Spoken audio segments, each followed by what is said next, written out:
very far. Very far. And now when we talk in terms of Pentecost, Peter was not preaching to Gentiles.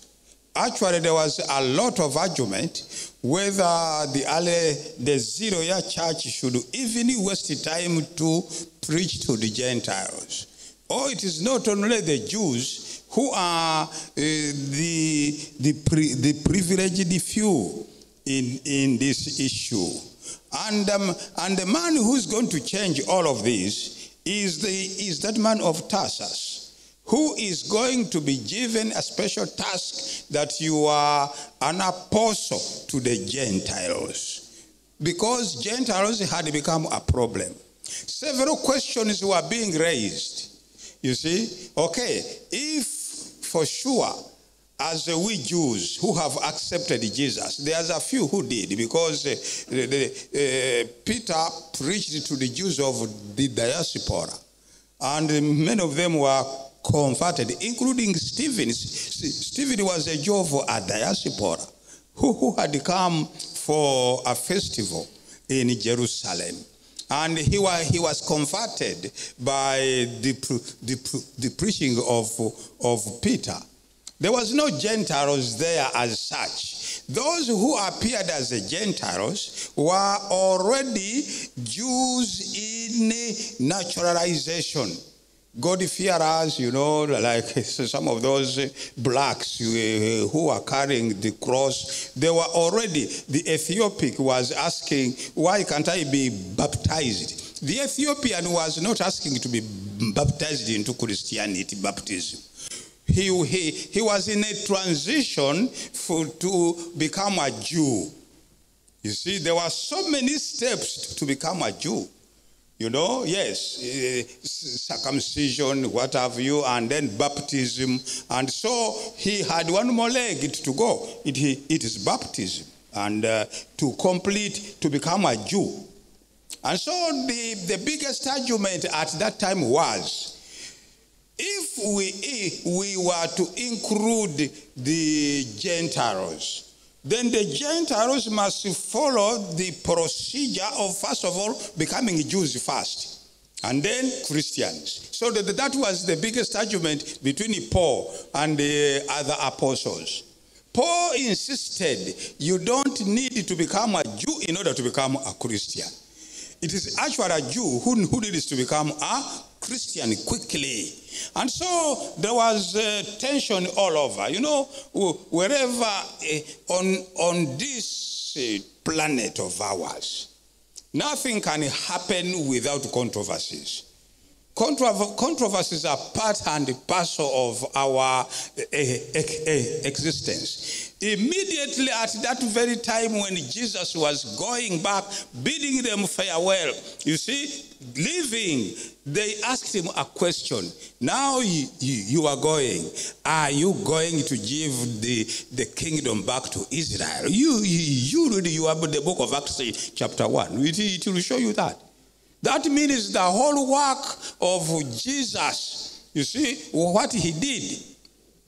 I was at Heidelberg University, and every presenter was saying, Jesus the master teacher, Jesus the master teacher, because we don't want to say anything which is negative about Jesus. But my thesis was, Jesus could be a master teacher, but due to circumstances, he did not convince the people he was teaching. Seriously, teachers have evaluation techniques, isn't it? Yes. We don't evaluate them usually or primarily by how many degrees they have, or how well and smartly they dress. We judge them primarily, especially where I come from the results of how many A's, how many B's, and how many C's. If D's and C's, for example, in your 4 exceeds the A's and the B's, Nobody will praise that teacher. Are you following me? Yeah, but that's the way, humanly speaking, we evaluate things.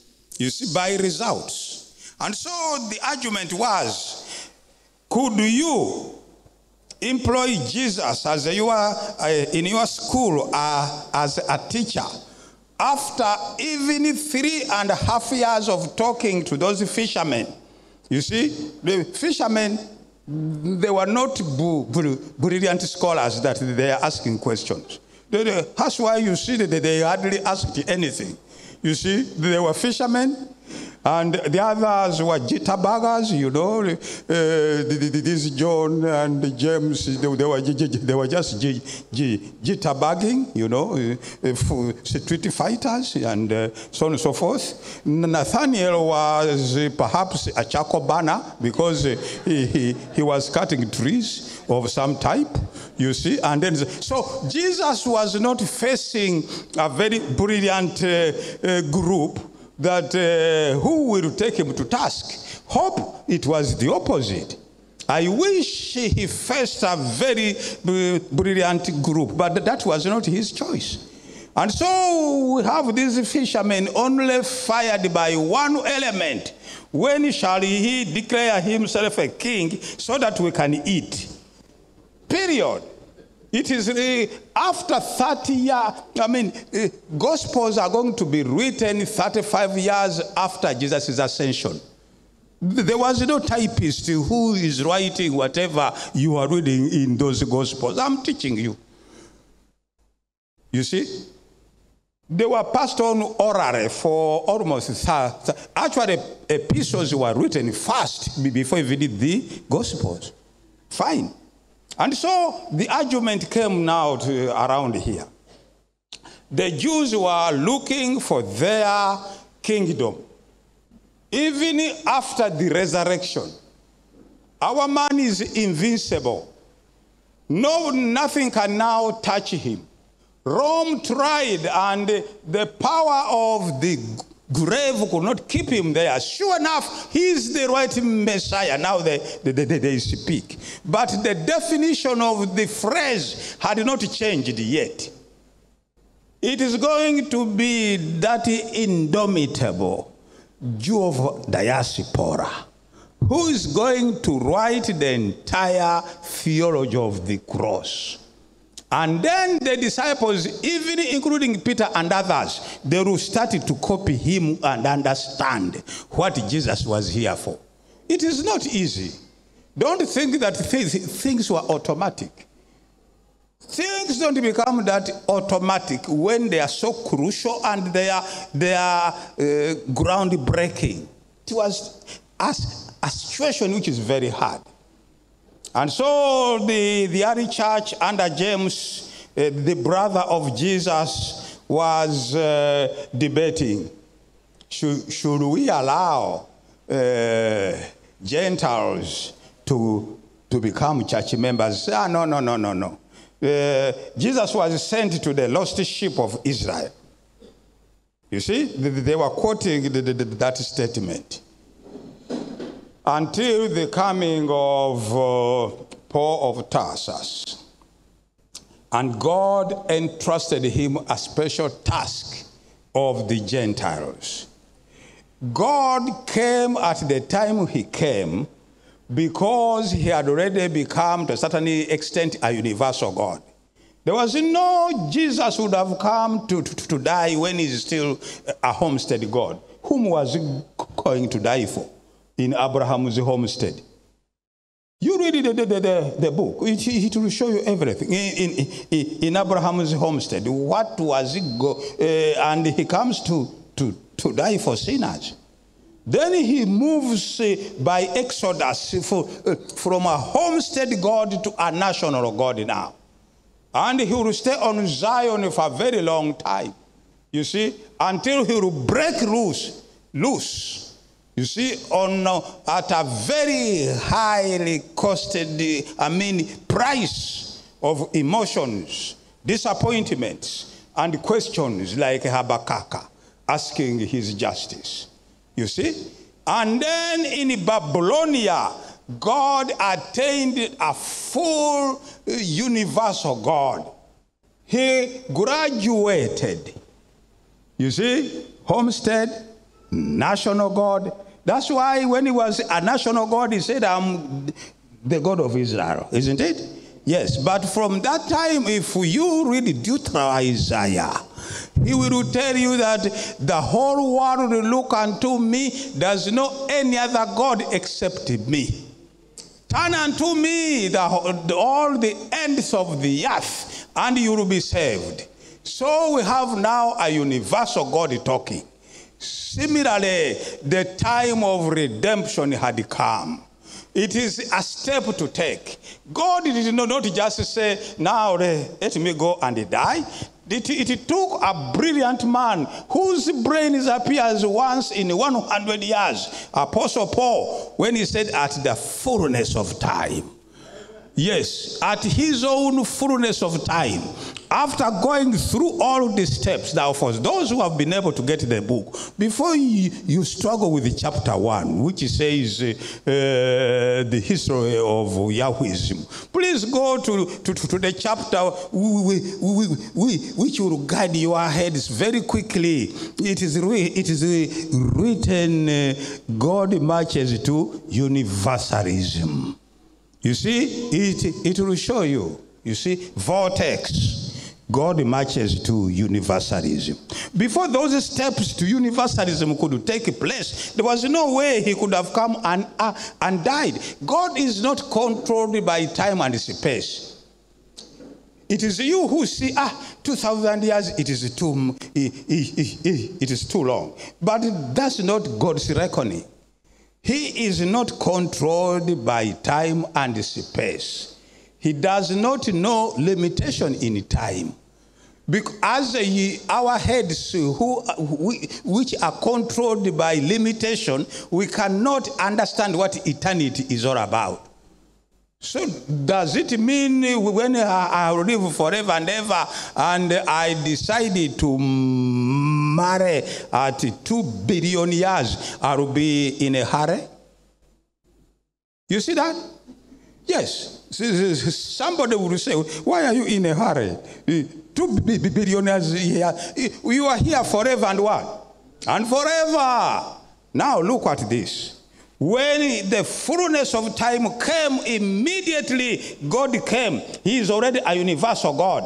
And he has a task to handle, to bring the Gentiles who did not belong to the Commonwealth. Because God's way of doing things, he particularizes in order to universalize. Yes, that's no way that's why you have never seen him somewhere on the clouds preaching. And you ask, who are you preaching? I am Yahweh preaching to the whole world. No. He particularizes points slowly. Particularizes here, preach there, preach over there. You see? In order to universalize. The problem came, the church, the would-be church, by the way, because by that time it was just a movement, debated itself out in the upper room. For some of you who have visited the upper room, it is a historical house. You see? Yeah. I even wonder how those people were living there at 120. It is only a story building. You see, down and then up. But they were squeezed there because they knew their master is coming back anytime. Anytime. He's coming back. The angels told them, as you saw him go, that's the way you will see him come back, isn't it? Hey, what does that mean? He can even be here tomorrow. So please don't scatter. Don't scatter. Don't go away. Stay here in the upper room where they had the Holy Communion. They sold all their belongings, feeding each other over there. You see, as you people, you are feeding us in this camp meeting, isn't it? Yes, we come all the way from anywhere and we sit here and eat. You see, yes, and that's what it was even at that time. People sorrowed until they became so poor. And God wished them to scatter until he shook the boat so that they scatter. You see, but they were there seated waiting despite the repeated warning. The day and the time, it is only my Father in heaven who knows. But they still resisted it. They still resisted all that, my dear friends. A human being is a dangerous animal. Don't think that you have too easy with him or with her.